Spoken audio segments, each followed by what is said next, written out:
Hello दोस्तों, स्वागत है आप सभी का हमारे चैनल पर। तो देखिए हम लोग यहाँ पर कर रहे हैं यूपीएससी का टेस्ट, जो कि 2025 में जिनका भी एग्जाम है ये उनके लिए टेस्ट है। तो आज है टेस्ट नंबर 18। ठीक है, टेस्ट नंबर 18 में आज हम लोग पार्ट 2 करने वाले हैं। इसमें देखेंगे 30 क्वेश्चन हो चुका है, 100 क्वेश्चन होता है, इसमें 30 क्वेश्चन हो चुका है। आज उसके आगे से हम लोग करने वाले हैं। तो देखिए डेली टेस्ट कराया जाता है। अगर आप सीरियस हैं एग्जाम देने के लिए 2025 में, तो डेली टेस्ट करिए, डेली प्रैक्टिस करेंगे। जितना ज़्यादा क्वेश्चन का प्रैक्टिस कर लेंगे, देखिए अगर हम लोग डेली अगर 30 से 35 क्वेश्चन कर रहे हैं, ठीक है, 35 क्वेश्चन कर रहे हैं, और आपको भी पता है कि यूपीएससी के 35 क्वेश्चन में ही, यानी कि अगर एक क्वेश्चन का हिसाब देखेंगे तो एक क्वेश्चन में ही 4 क्वेश्चन होते हैं। ठीक है, एक क्वेश्चन में ही 4 क्वेश्चन होते हैं। अगर देखेंगे 35 के हिसाब से तो कुल मिला के 140 क्वेश्चन पर डे आप पढ़ रहे हैं। ठीक है, तो इसका रिवीजन डेली आपको होता रहेगा, और डेली आप 135 क्वेश्चन या कि 35 क्वेश्चन को प्रैक्टिस करते रहेंगे तो आपका समझ पैदा होगा, समझ विकसित होगा कि किस प्रकार के क्वेश्चन पूछे जा रहे हैं यूपीएससी में। तो चलिए बिना समय गंवाए शुरू करेंगे। और देखिए जो लोग अगर खाली वीडियो का ऐसे आनंद लेने के लिए आते हैं कि उनको मनोरंजन होगा, तो देखिए यहाँ पे मनोरंजन नहीं होने वाला है। आप फिर गलत जगह पर हैं। मनोरंजन का लेने के लिए आप वही शॉर्ट वीडियो थोड़ा देखिए और थोड़ा जाकर हंसी मजाक वाला चीज़ देखिए, इंटरटेन होइए। क्योंकि बहुत लोग से देखा मैंने कि लोग क्या है कि इंटरटेन करते हैं तो वहाँ पे रहते हैं, लेकिन देखिए वहाँ पर आपको थोड़े ही समय के लिए खुशी मिलेगी, लेकिन बाद में दुःख होगे। लेकिन अभी आप अगर दुःख हो जाएँगे, अभी आप दुखी हो जाइए, ये क्वेश्चन करके कष्ट के लीजिए, तो बाद में आपको सुख की प्राप्ति होगी। तो चलिए शुरुआत करेंगे, इतना मोटिवेशन आपके लिए बहुत ज़्यादा है। संगठित पूंजी ने भारत का रक्त चूस लिया है। आज यह संगठित पूंजी के पैरों के नीचे बेहाल पड़ा है। सैन्यवाद और साम्राज्यवाद पूंजीवाद के जुड़वा बच्चे हैं। ये तीनों एक में ही है। एक ही के तीन रूप हैं। इनकी छाया, इनका फल और इनके तने सभी जहरीले हैं। हाल ही में इनके जहरीले प्रभाव के लिए प्रतिशत ढूंढा गया है, और वह प्रतिवीस संगठित मजदूर है। अब बताइए कि उपयुक्त ऐतिहासिक पंक्तियां निम्नलिखित में से किसके द्वारा कही गई है। ये जो बातें कही गई हैं ऊपर, ये किसके द्वारा कहा गया है। ऑप्शन देख लीजिए, सी आर दास, आचार्य जेबी कृपलानी, एन एम जोशी या लाला लाजपत राय। चलिए बताइए। कुछ गर्म जोशी वाला नहीं लग रहा है ये, ऐसा कहना है इसमें। तो देखिए ये किसके द्वारा कहा गया था, तो ये लाला लाजपत राय के द्वारा कहा गया था। ये जितनी बातें थी ना, तो ये किसने कहा था, लाला लाजपत राय ने कहा था। ऑप्शन नंबर इसमें डी लगा देंगे, लाला लाजपत राय। चलिए आगे बढ़ेंगे और क्वेश्चन नंबर देखेंगे 32।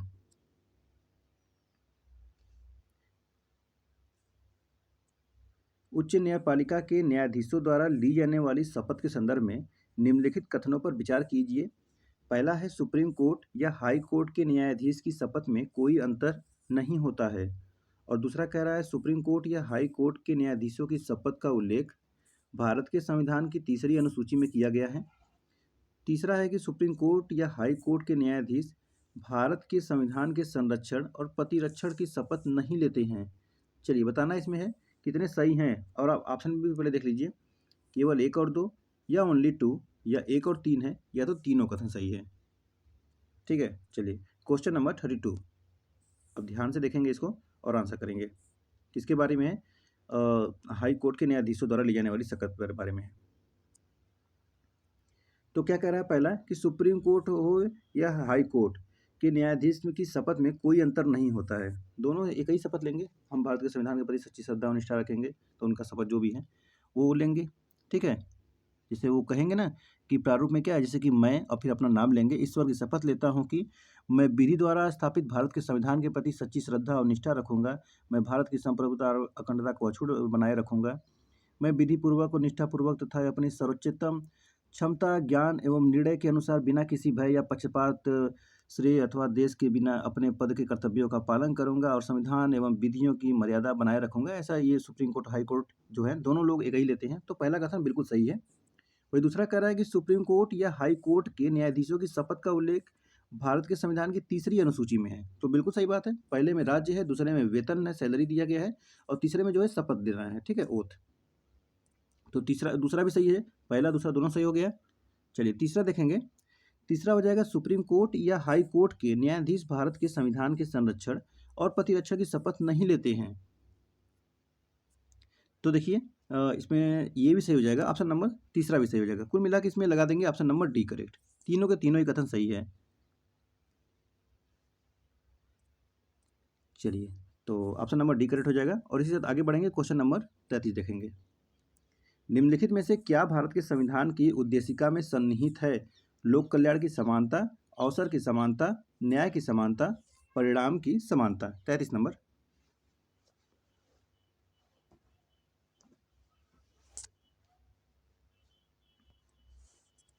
तो क्वेश्चन नंबर 33 में ऑप्शन नंबर आपका हो जाएगा बी, अवसर की समानता हो जाएगा। ठीक है, अवसर की समानता। अब अगर उद्देशिका देखे होंगे तो उद्देशिका में देखिए विशेष रूप से वर्णित किया गया है कि भारत के जो लोगों द्वारा संविधान का निर्माण भारत के सभी नागरिकों के लिए प्रतिष्ठा और अवसर की समता सुनिश्चित करने के लिए ये किया जा रहा है। ऑप्शन नंबर बी लगाएंगे इसमें। 34 नंबर देखेंगे, क्वेश्चन नंबर 34। मराठा प्रशासन के संदर्भ में मामलतदार और कामविसदार शब्द संबंधित थे। मराठा प्रशासन में जिले में पेशवा के प्रतिनिधि के लिए, गांव के मुखिया से संबंधित हैं, सैन्य अधिकारी से हैं या गुप्तचर अधिकारी से हैं। 34 नंबर किसके लिए हैं? तो चलिए ऑप्शन नंबर ए लगाएंगे इसमें, जिले में पेशवा के प्रतिनिधि से हैं। ऑप्शन नंबर ए करेक्ट हो जाएगा।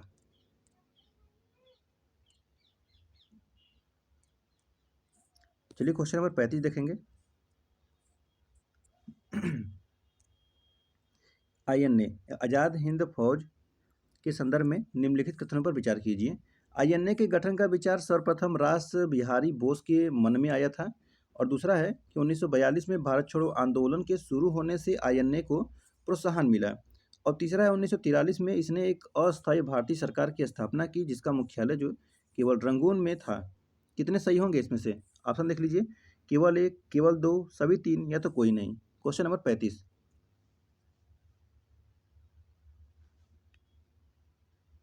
तो आईएनए का गठन विचार सर्वप्रथम रास बिहारी बोस के मन में आया था, जो कि पहला कथन बिल्कुल गलत है। किसके मन में आया था? मोहन सिंह के मन में आया था। ठीक है। दूसरा है कि 1942 में भारत छोड़ो आंदोलन के शुरू होने से आईएनए को प्रोत्साहन मिला। तो दूसरा कथन देखिए इसमें सही हो जाएगा ये।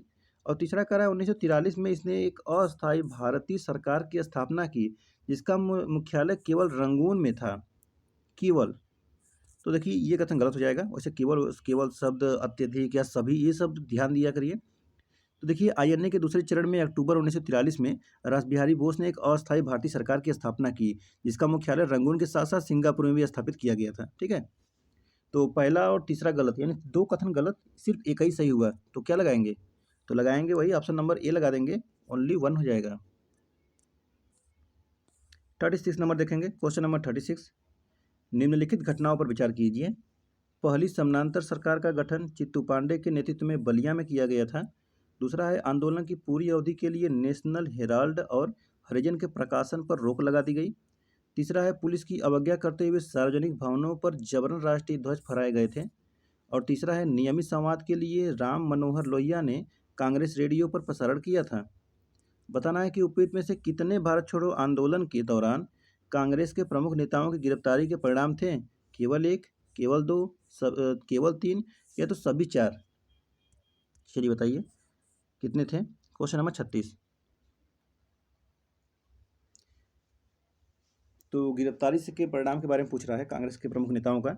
तो पहली समानांतर सरकार का गठन चित्तू पांडे के नेतृत्व में बलिया में किया गया था। बिल्कुल, देखिए 1942 में ही उसने आज़ाद करा लिया था। बोल रहा था कि ये अभी भी वहाँ पे बोलते हैं बागी बलियाँ। ठीक है, बागी बलियाँ बोला जाता है। और कह रहा था कि कौन जो भी कोई अंग्रेज है आके अगर लेना है तो लड़कर ले लो। ठीक है, जो कि अगर अभी भी देखेंगे तो बलिया को किस नाम से जाना जाता है? बागी बलिया के नाम जाना जाता है। बहुत लोग बलिया से होंगे तो जानते भी होंगे। पहला हो जाएगा करेक्ट। दूसरा कह रहा है आंदोलन की पूरी अवधि के लिए नेशनल हेराल्ड और हरिजन के प्रकाशन पर रोक लगा दी गई थी। तो ये भी सही है।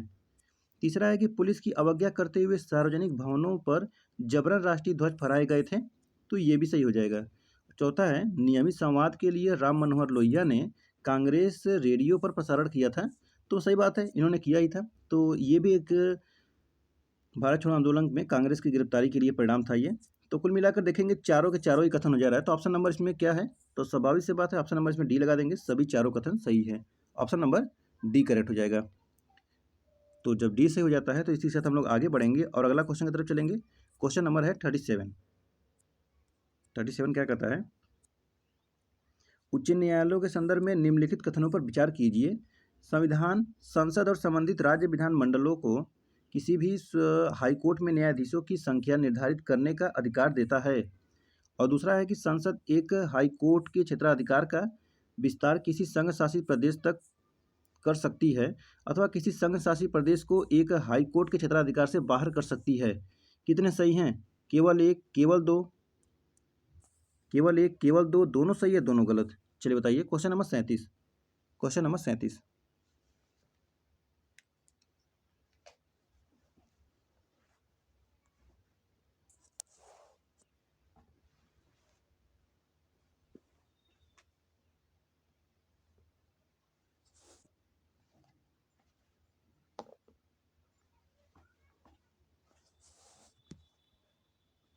चलिए क्वेश्चन नंबर 37 का आंसर करेंगे।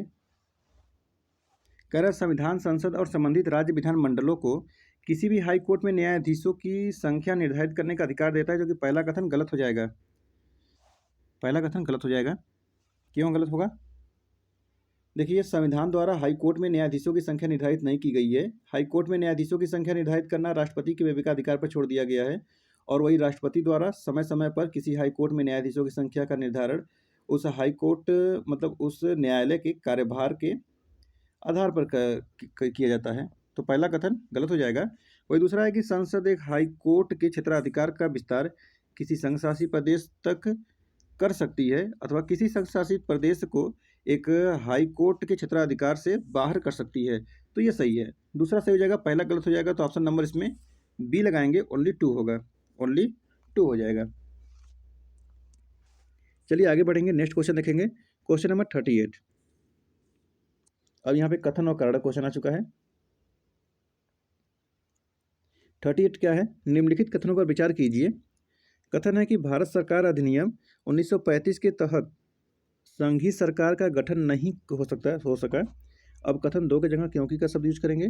क्योंकि all India state people conference ने भारत सरकार अधिनियम 1935 में देशी रियासतों के लिए प्रस्तावित की गई अलोकतांत्रिक शासन व्यवस्था पर आपत्ति जताई थी।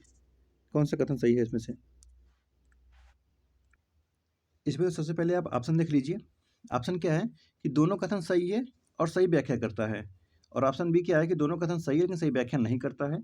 ऑप्शन सी है कि पहला सही है दूसरा गलत है, और ऑप्शन डी है कि पहला गलत है दूसरा सही है। चलिए बताइए। अब देखिए क्वेश्चन। तो कह रहा है कि भारत सरकार अधिनियम 1935 के तहत संघीय सरकार का गठन नहीं हो सका। संघीय सरकार गठन नहीं हो सका, तो पहला कथन देखेंगे इसमें सही है। वही दूसरा है कि all India state people conference ने भारत सरकार अधिनियम 1935 में देशी रियासतों के लिए प्रस्तावित की गई और लोकतांत्रिक शासन व्यवस्था पर आपत्ति जताई थी। तो दूसरा कथन इसमें गलत हो जाएगा। पहला सही है दूसरा गलत है, तो कुल मिलाकर कौन हो जाएगा? तो ऑप्शन नंबर इसमें सी लग जाएगा। याद है, ऑप्शन नंबर इसमें सी करेक्ट होगा। पहला सही है दूसरा गलत है। चलिए आगे बढ़ेंगे। क्वेश्चन नंबर 39 क्या है कि स्थानीय सरकार की केंद्रीय परिषद के संदर्भ में निम्नलिखित कथनों पर विचार कीजिए। पहला है इसका गठन संसद के एक अधिनियम द्वारा किया गया था, और दूसरा है केंद्रीय आवास और शहरी मामलों का मंत्री परिषद के अध्यक्ष के रूप में कार्य करता है। तीसरा है कि यह केवल शहरी स्थानीय सरकार के मामलों के संबंध में कार्य करती है। कौन सा सही होगा? केवल एक, केवल दो, सभी तीन, या तो कोई नहीं। 39, क्वेश्चन नंबर 39।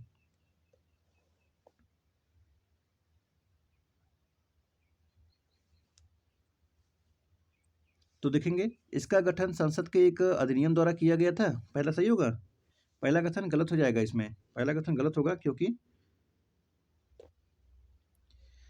इसमें देखेंगे मूल रूप से इसे central council of local self government कहा जाता था, क्योंकि ये 1980 में इनमें से सेल्फ गवर्नमेंट शब्द को गवर्नमेंट से प्रतिस्थापित कर दिया, मतलब उसको हटाकर उस पर लगाया गया था, कर दिया गया था। तो पहला पहला इसमें सही नहीं है। इसका गठन संसद के अधिनियम द्वारा नहीं किया गया था। वही दूसरा है कि केंद्रीय आवास और शहरी मामलों का मंत्री परिषद के अध्यक्ष के रूप में कार्य करता है। बताइए ये करता है? तो दूसरा इसमें सही हो जाएगा, दूसरा कथन इसमें सही हो जाएगा। और तीसरा देखेंगे अब इसमें।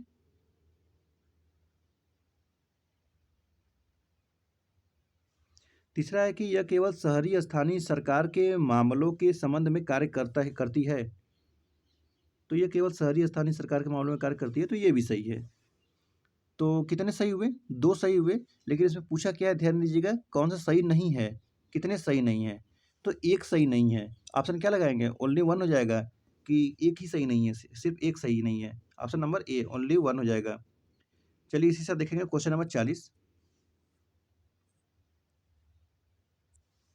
चलिए ठीक है। कर्नाटक का युद्ध और संधि पर हस्ताक्षर। सेंट थोम का युद्ध दिया हुआ है पांडिचेरी की संधि, और अंबर का युद्ध दिया है पेरिस की शांति संधि, और वांडीवास का युद्ध दिया है एक्सलास-सोपल की संधि। अब बताना है कितने सही सुमेलित हैं?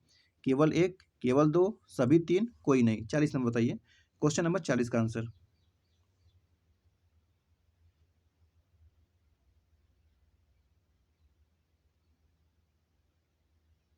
याद है कर्नाटक का युद्ध क्यों हुआ था? ये ऑस्ट्रेलियाई उत्तराधिकार के युद्ध के कारण हुआ था। प्रमुख घटनाएं क्या थी? फ्रांसीसी सेना और कर्नाटक के नवाब की सेना के साथ जो बीच मद्रास के निकट में जो सेंट थॉम का युद्ध हुआ था। सेंट थॉम का युद्ध। अच्छा, इसका परिणाम क्या हुआ था? तो ये युद्ध एस्ला सापेल की संधि के साथ समाप्त हुआ था। ठीक है, पहला किसमें समाप्त हुआ था?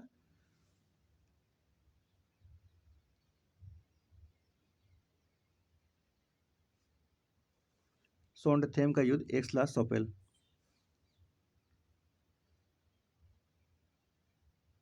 चलिए दूसरा देखेंगे। अंबर का युद्ध दिया है, अंबर का युद्ध।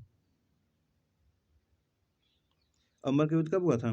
द्वितीय कर्नाटक युद्ध में हुआ था 1749 से 54 में। तो 1749 में अंबर का युद्ध हुआ था।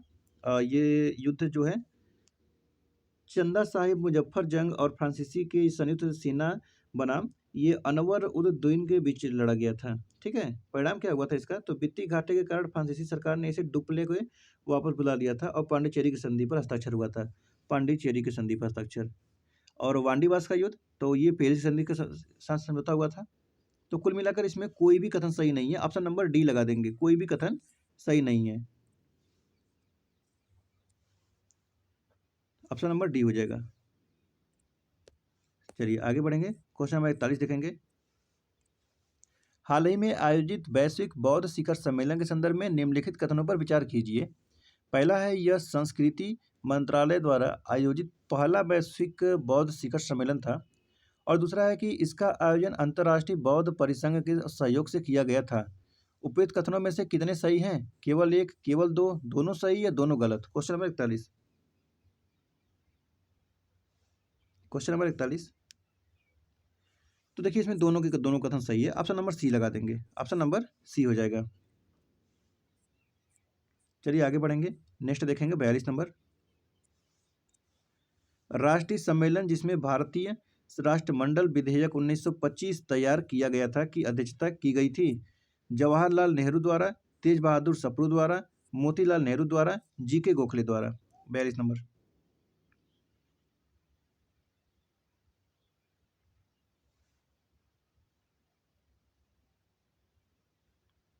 ऑप्शन नंबर बी करेक्ट है, तेज बहादुर सप्रू।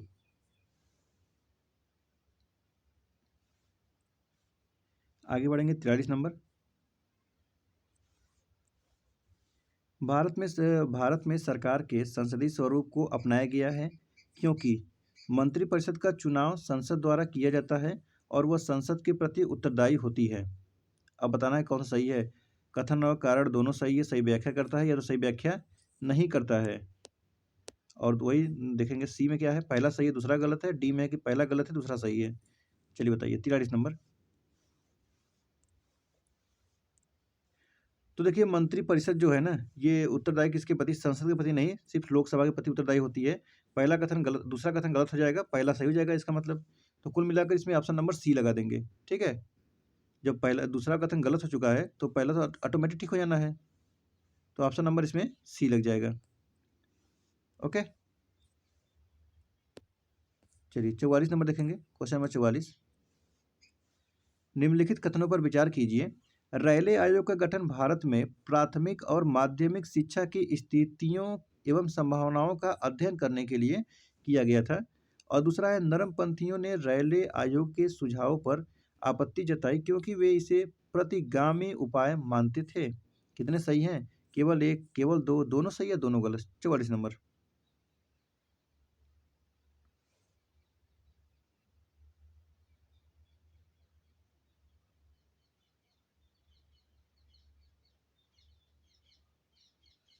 देखिए पहले के संबंध में बता रहा हूँ मैं। रायले आयोग का गठन देखिए 1902 में किया गया था। कब? 1902 में किया गया था। इसे भारत में विश्वविद्यालयों की स्थितियों और संभावनाओं अध्ययन करने पर एवं उनकी व्यवस्था और कार्यप्रणाली में सुधार हेतु उपाय सुझाने का कार्य सौंपा गया था। और आयोग को प्राथमिक माध्यमिक शिक्षा पर कोई रिपोर्ट तैयार नहीं करनी थी, तो इसलिए पहला कथन गलत। वही दूसरा कह रहा है कि नरमपंथियों ने रैले आयोग के सुझाव पर आपत्ति जताई क्योंकि इसे प्रतिगामी उपाय मानते थे, तो दूसरा कथन सही हो जाएगा। कुल मिलाकर अब क्या होने वाला है? ओनली 2 होगा, तो ऑप्शन नंबर बी में है ओनली 2। इसी के साथ आगे बढ़ेंगे और क्वेश्चन नंबर 45। तो चलिए क्वेश्चन नंबर 45 का रुख करते हैं।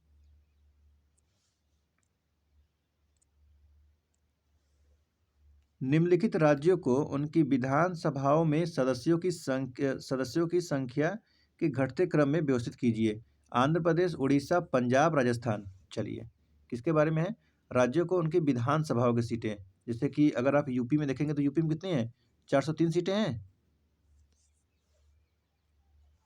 तो चलिए वैसे ही बताना है।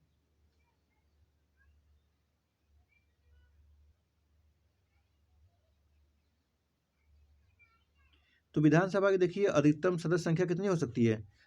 सबसे अधिकतम 500 हो सकती है और न्यूनतम न्यूनतम हो सकती है 60। इसका तात्पर्य मतलब यह है कि राज्य की जनसंख्या के आधार पर इसकी सदस्य संख्या 60 से 500 तक की हो सकती है। उत्तर प्रदेश में विधानसभा की संख्या कितनी है? तो 403 है, जो कि सभी राज्यों में सबसे अधिक है। वही अरुणाचल प्रदेश और गोवा, सिक्किम जैसे राज्यों में न्यूनतम संख्या कितनी है? तो वहाँ पर 30 है। ठीक है, 30, क्योंकि जनसंख्या कम है वहाँ पे। और वही मिजोरम और नागालैंड मामले में देखेंगे तो वहाँ की संख्या 40 और 46 है। अच्छा, इसके अलावा देखेंगे सिक्किम और नागालैंड विधानसभाओं के कुछ सदस्यों का अप्रत्यक्ष रूप से चुना भी जाता है। तो राजस्थान का विधानसभा में कुल कितना सीट है? राजस्थान में 200। उड़ीसा में कितना है? उड़ीसा में है 147। आंध्र प्रदेश आंध्र प्रदेश में कितना है? आंध्र प्रदेश में है आपका 175 है। और पंजाब में कितना है? तो पंजाब का विधानसभा में 117 है, 117। ठीक है, फिर से बता दूं तो राजस्थान का याद रखिए 200। पंजाब का कितना हो जाएगा? 117। और उड़ीसा का 147 है ना, 147 हो जाएगा। और 175 ये आंध्र प्रदेश का है। चलिए अब देख लीजिए बढ़ते क्रम में कौन सा है। तो 200 पहले हो जाएगा, यानी कुल मिला के 4 नंबर। ऑप्शन नंबर डी लगाएंगे इसमें, 4 1 2 3, 4 1 2 3 हो जाएगा। चलिए फिर 46 नंबर। भारतीय संविधान की अन्य देशों से ग्रहण की गई विशेषताओं के संदर्भ में निम्नलिखित युग्मों पर विचार कीजिए। देश दिया है, ग्रहण की गई विशेषताएं दिया है। आयरलैंड, संविधान में संशोधन की प्रक्रिया। संयुक्त राज्य अमेरिका, ये उपराष्ट्रपति का पद। दक्षिण अफ्रीका से राष्ट्रपति का निर्वाचन पद्धति। और फ्रांस से आपातकाल के समय मूल अधिकारों का स्थगन। चलिए बताइए कि कितने सुमेलित है? केवल 1, केवल 2, सभी केवल 3 है, तो सभी 4। Question number 46। देखिए भारत शासन अधिनियम 1935 से लिया गया क्या क्या क्या है? संघीय व्यवस्था, राज्यपाल का पद, न्यायपालिका, लोक सेवा आयोग, आपातकालीन उपबंध, प्रभावित विवरण। आपातकालीन उपबंध में प्रभावित विवरण। अच्छा, इसमें आयरलैंड से दिया है। आयरलैंड से क्या है? संविधान में संशोधन की प्रक्रिया। क्या वहां से लिया गया है? आयरलैंड से तो डीपीएसपी लिया गया है ना। और राष्ट्रपति के निर्वाचन की पद्धति लिया गया है। राज्यसभा के लिए सदस्यों की संख्या लिया गया है। तो पहला कथन इसमें गलत हो जाएगा। यूएसए से कह रहा है कि उपराष्ट्रपति का पद। देखिए उपराष्ट्रपति का पद यूएसए से लिया गया है। और क्या क्या लिया गया है? मूल अधिकार, न्यायालय की स्वतंत्रता, न्यायपालिका की, और न्यायिक पुनर्वलोकन का सिद्धांत दिया गया है। सुप्रीम कोर्ट और हाई कोर्ट के न्यायाधीशों के पद से हटाया जाना, राष्ट्रपति पर महाभियोग लाना, ये सब यूएसए से लिया गया है। चलिए देखते हैं अब यहाँ पे दक्षिण अफ्रीका का दिया है राष्ट्रपति का निर्वाचन पद्धति। तो दक्षिण अफ्रीका से संविधान संशोधन की प्रक्रिया लिया गया है। संविधान संशोधन की प्रक्रिया लिया गया है, राष्ट्रपति का निर्वाचन नहीं है। ठीक है, तीसरा कथन गलत हो जाएगा, दूसरा सही है। चौथा कह रहा है फ्रांस से आपातकाल के समय मूल अधिकारों का स्थगन। तो मूल अधिकारों का स्थगन देखिए, ये वाइमर का संविधान, जर्मनी जर्मनी का जो संविधान वाइमर है उससे लिया गया है, ना कि फ्रांस से लिया गया है। तो कुल मिलाकर एक ही सही हुआ इसमें। ठीक है, कुल मिलाकर एक ही सही हुआ। तो देखते हैं ऑप्शन कौन से में है। ऑप्शन नंबर ए में है केवल एक। चलिए 47 नंबर देखेंगे। ब्रिटिश ईस्ट इंडिया कंपनी द्वारा शुरू की गई अस्थायी बंदोबस्त राजस्व प्रणाली से उभरा जोतदार नामक एक नया वर्ग था। धनी किसानों का वर्ग, बिचौलियों का वर्ग, अनुपस्थित अनुपस्थित जमींदारों का वर्ग, बटाईदारों का वर्ग। 47 नंबर।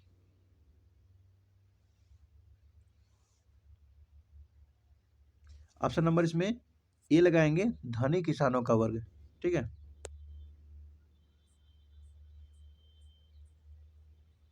Question number 48।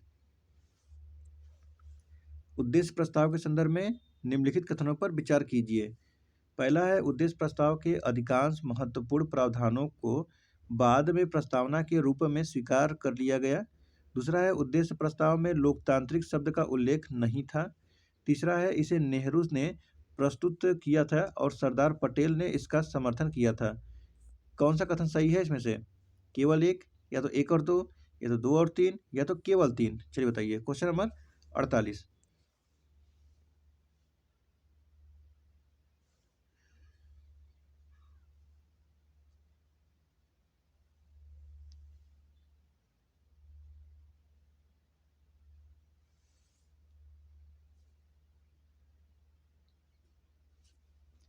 तो देखेंगे, उद्देश्य प्रस्ताव के अधिकांश महत्वपूर्ण प्रावधानों को बाद में प्रस्तावना के रूप में स्वीकार कर लिया गया। ठीक है। दूसरा है कि उद्देश्य प्रस्ताव में लोकतांत्रिक शब्द का उल्लेख नहीं था। तो बिल्कुल ये भी ठीक है। तीसरा कह रहा है, इसे नेहरू ने प्रस्तुत किया और सरदार पटेल ने इसका समर्थन किया। तो तीसरा गलत हो जाएगा। देखिए, तीसरा वाले में क्या है कि ऐसे लक्ष्य और उद्देश्य जिन पर संविधान सभा में सबसे पहले चर्चा होनी थी, उनका वर्णन जवाहरलाल नेहरू ने उद्देश्य प्रस्ताव में किया था। इसे जवाहरलाल नेहरू ने संविधान सभा में प्रस्तुत किया था और पुरुषोत्तम दास टंडन द्वारा इसका समर्थन स्वीकार कर लिया गया था।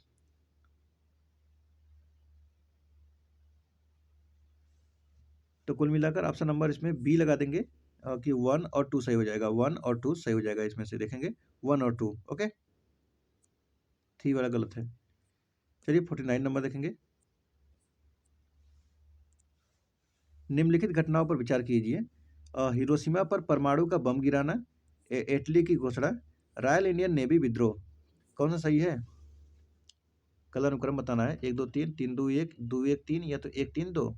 49 नंबर। 49 नंबर। देखो, हिरोशिमा वाला तो याद होगा आप लोग को। 6 अगस्त 1945 को। ठीक है।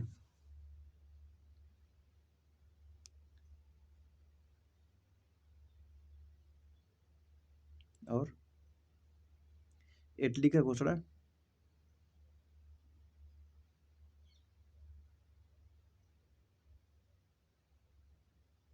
तो ये था 20 फरवरी 1947 को।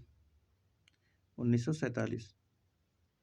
रॉयल इंडिया नेवी विद्रोह कब हुआ था? नेवी का विद्रोह ये हुआ था 18 फरवरी 1946 को। 1946 को। तो कुल मिलाकर पहले 45 आएगा, फिर 46 आएगा, फिर क्या आएगा? 47 आएगा। तो 1 3 2, 1 3 2 ऑप्शन नंबर डी हो जाएगा। ठीक है, चलिए आगे बढ़ेंगे। Question number 50। निम्नलिखित पर विचार कीजिए। स्वशासन, राज्य सचिव के पद का समापन। तीसरा है, भारतीय समाज के सभी लोगों के लिए लोकतांत्रिक अधिकार। और चौथा है, रैयतवाड़ी और महालवाड़ी क्षेत्रों में अस्थायी बंदोबस्त का विस्तार। नरमपंथियों ने अंग्रेजों से उपयुक्त में से कितनी मांगे की थी? केवल एक, केवल दो, केवल 3 है तो सभी 4। चलिए बताइए। Question number 50।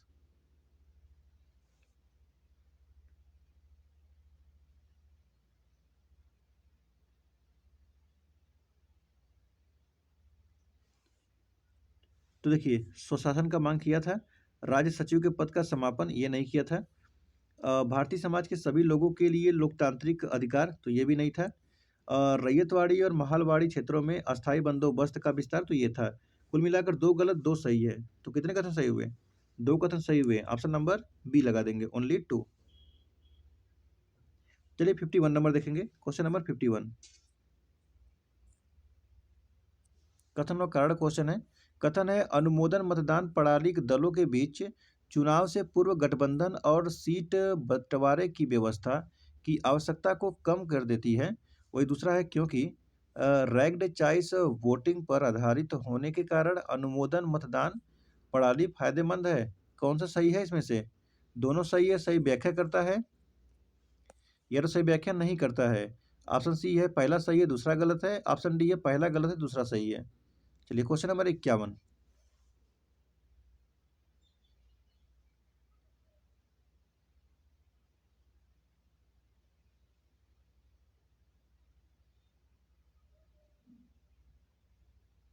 तो देखेंगे, राइट चॉइस वोटिंग पर आधारित होने के कारण अनुमोदन मतदान प्रणाली फायदेमंद है। दूसरा कथन गलत है। तो कुल मिलाकर पहला कथन तो बिल्कुल सही हो जाएगा। तो इसमें क्या लगा देंगे? ऑप्शन नंबर सी लगा देंगे कि पहला कथन सही है दूसरा कथन गलत है। दिख रहा है ऑप्शन नंबर सी में?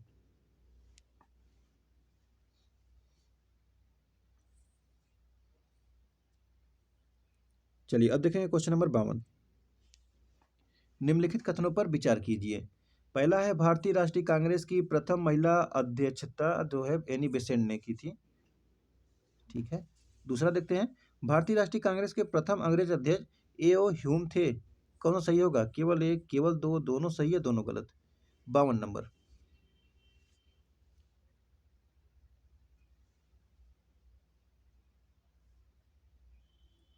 देखिए थोड़ा सा यहाँ पे कंफ्यूजन आपको होगा।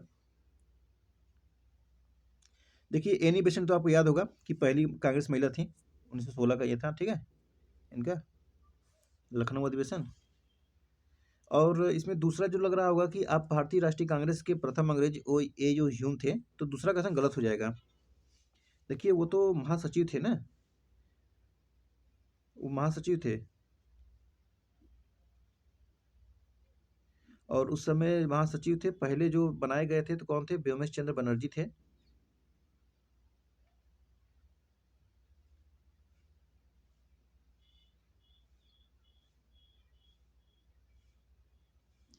तो प्रथम में अंग्रेज नहीं थे। चलिए हटाइए। तो ऑप्शन नंबर इसमें क्या लगाएंगे? ए लगा देंगे, ओनली 1 होगा। आगे बढ़ेंगे, देखेंगे 53 नंबर। संविधान की 8वीं अनुसूची के संदर्भ में कौन सा सही है? संसद साधारण बहुमत से किसी भाषा को 8वीं अनुसूची में शामिल कर सकती है।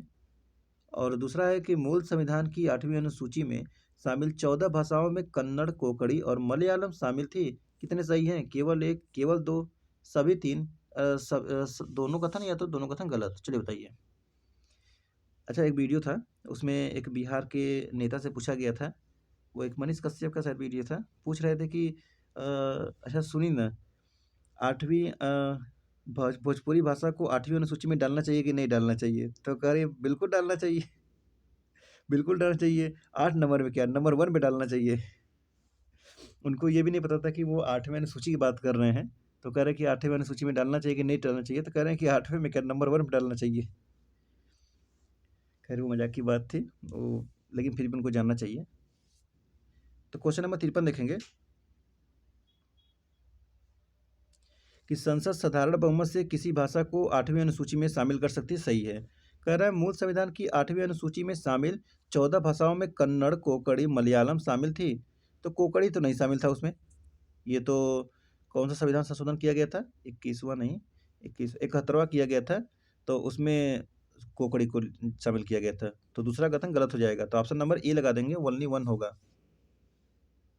3 बार संविधान संशोधन किया गया था, 21, 71 और 92। चलिए आगे बढ़ेंगे, क्वेश्चन नंबर 54 देखेंगे।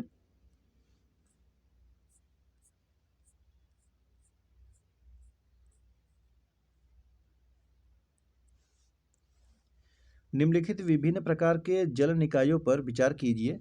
पहला है एक ऐसी संरचना जहां बर्फ के पिघलने, जलधाराओं, जलप्रपातों और वर्षा का जल संचय होता है।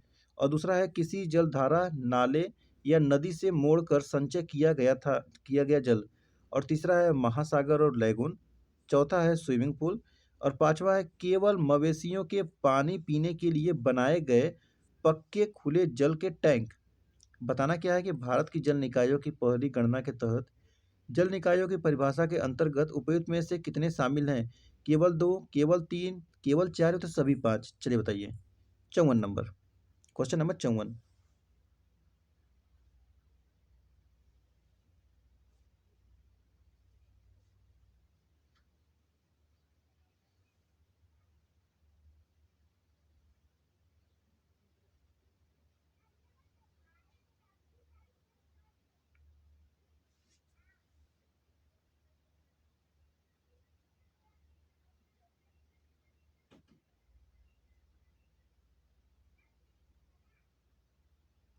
बताइए क्वेश्चन नंबर 54 का आंसर।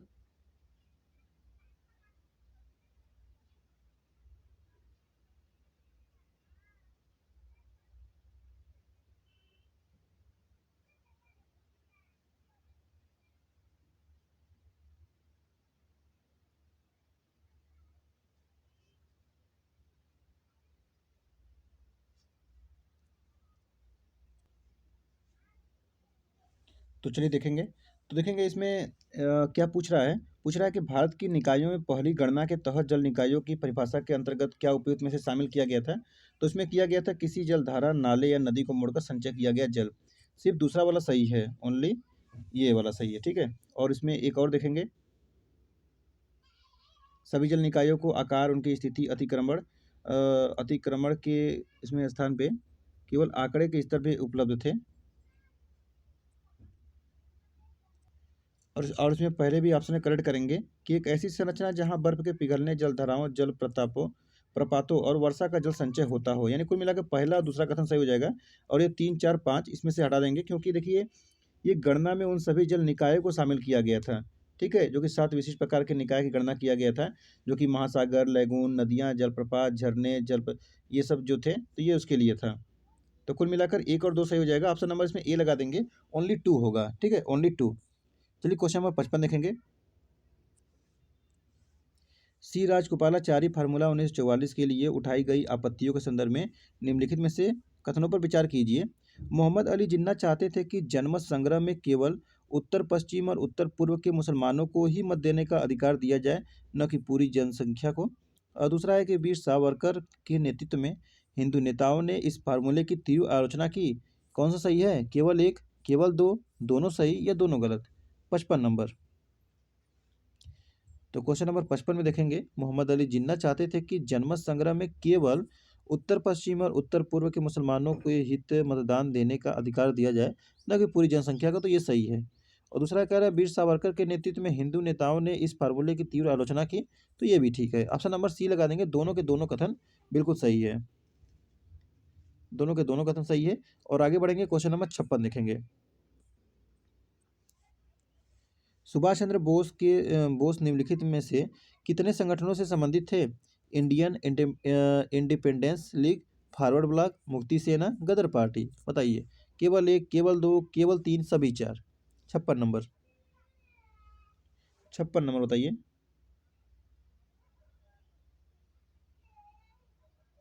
तो देखिए इसमें से गदर पार्टी हटा हटा दीजिए, गदर पार्टी, ठीक है। गदर पार्टी किसका था?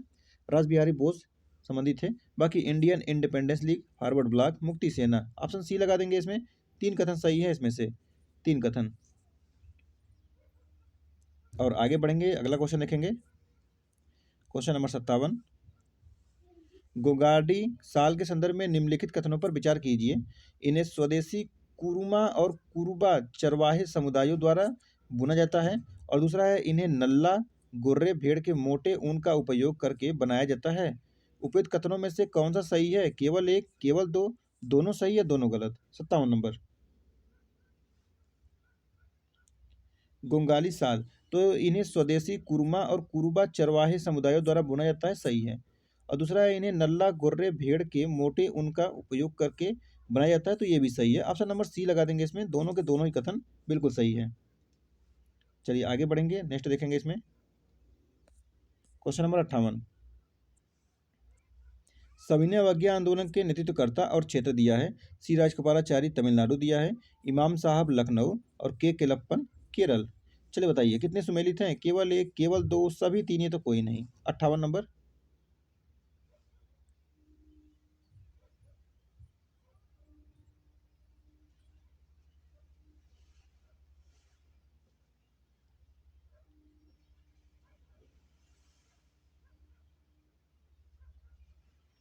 तो सी राजगोपालाचारी तमिलनाडु से ठीक है।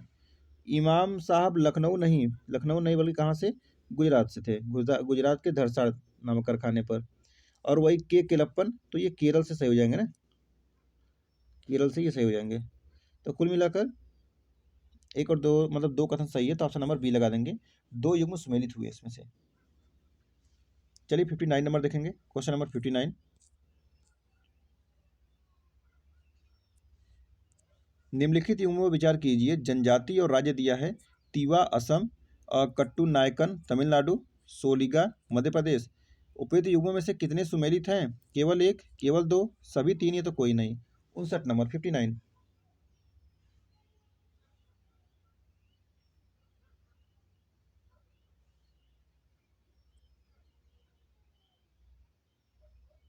तो देखेंगे तीवा, तीवा ये असम से है, ठीक है। कट्टू नायकन तमिलनाडु से, ठीक है। सोलिगा देखिए ये मध्य प्रदेश नहीं है, सोलिगा मध्य प्रदेश नहीं है, ये कहाँ से है? ये तो ये दक्षिणी कर्नाटक से हैं, ठीक है, दक्षिणी कर्नाटक, साउथ कर्नाटक है। तो एक और दो सही है, ऑप्शन नंबर बी लगा देंगे, ओनली टू होगा। चलिए 60 नंबर देखेंगे क्वेश्चन। उद्देशिका में समानता के तीन आयाम नागरिक, राजनीतिक और आर्थिक शामिल हैं, जिन्हें भारतीय संविधान के विभिन्न भागों के माध्यम से सुनिश्चित किया गया है। यह संदर्भ निम्नलिखित युग्मों पर विचार कीजिए। समानता के आयाम और संविधान के भाग। नागरिक समानता भाग 3, राजनीतिक समानता भाग 10, 5, 15, आर्थिक समानता भाग 4। कितने सुमेलित हैं? केवल एक, केवल दो, केवल सभी तीन, है तो कोई नहीं। चलिए बताइए क्वेश्चन नंबर 60।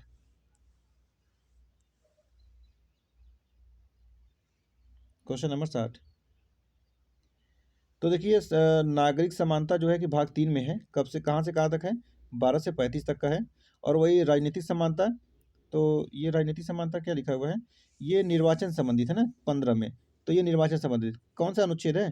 324 से लेकर 329 तक है, वही 329 ए तक भी मान लेते हो उसको, 329 तक। आर्थिक समानता मतलब भाग 4 का है, डीपीएसपी की बात करता है, कहाँ से कहाँ तक है? तो 36 से लेकर 51 तक का है। तो कुल मिलाकर पहला भी सही है, दूसरा भी सही है, तीसरा भी सही है। ऑप्शन नंबर इसमें सी लगा देंगे कि सभी तीनों होगा। चलिए 61 नंबर देख लीजिए। संतोष ट्रॉफी के संदर्भ में निम्नलिखित कथनों पर विचार कीजिए। अच्छा, एक संतोष नाम से एक वीडियो गाना चल रहा है ना, हम संतोष पागल नहीं हैं, ऐसा करके कुछ। यह एशिया का सबसे पुराना फुटबॉल टूर्नामेंट है, जिसमें देश भर के क्लब हिस्सा लेते हैं। और दूसरा है कि इस वर्ष यह ट्रॉफी मोहन बागान ने जीती है, मोहन बागान। तो उपयुक्त कथनों में से कौन सा सही है? केवल एक, केवल दो, दोनों सही या दोनों गलत? Question number 61। क्वेश्चन नंबर 61 का आंसर करेंगे। कह रहा है ये एशिया का सबसे पुराना फुटबॉल टूर्नामेंट है, जिसमें देश भर के क्लब में हिस्सा लेते हैं।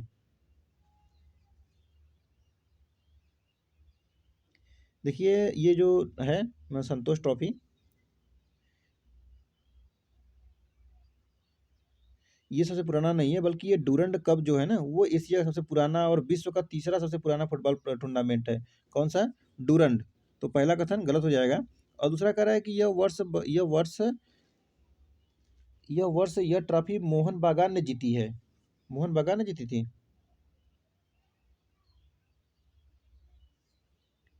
तो इसमें दूसरा भी कथन गलत हो जाएगा, दूसरा भी कथन इसमें गलत हो जाएगा। क्यों? तो देखिए अभी हाल ही में कर्नाटक ने अपना 54वां वर्ष का इंतजार खत्म करते हुए संतोष ट्रॉफी राष्ट्रीय फुटबॉल चैंपियनशिप जीती थी। और संतोष ट्रॉफी का फाइनल मैच सऊदी अरब की राजधानी रियाद के किंग फहद इंटरनेशनल स्टेडियम में खेला गया था, जो मैच में कर्नाटक में मेघालय को 3-2 से हराकर यह खिताब अपने नाम कर लिया था। तो ये मोहन बगान का नाम था, गलत हो जाएगा। ऑप्शन नंबर इसमें डी लगा देंगे, ठीक है, दोनों कथन गलत है। और इसी साथ आगे बढ़ेंगे और आज का लास्ट क्वेश्चन ये रहेगा, क्वेश्चन नंबर 62। संविधान सभा के संदर्भ में कौन सा कथन सही नहीं है? 4 ऑप्शन दिए गए आप सामने। डॉक्टर एच सी मुखर्जी तथा वीटी कृष्णामाचारी सभा के उपाध्यक्ष निर्वाचित हुए। दूसरा है, संविधान सभा का विचार सबसे पहले जे.एल. नेहरू द्वारा प्रस्तावित किया गया था, जवाहरलाल नेहरू मतलब। और तीसरा है कि 9 दिसंबर 1946 को इसकी पहली बैठक हुई और डॉक्टर सच्चिदानंद सिन्हा को अस्थायी अध्यक्ष चुना गया था। और चौथा है कि सभा में प्रत्येक ब्रिटिश प्रांत को आवंटित सीटें मुसलमानों, सिखों और सामान्य लोगों के बीच उनकी जनसंख्या के अनुपात में विभाजित की गई थी। चलिए बताना है क्वेश्चन नंबर 62 का आंसर क्या होगा, कौन सा सही नहीं है वो बताना है।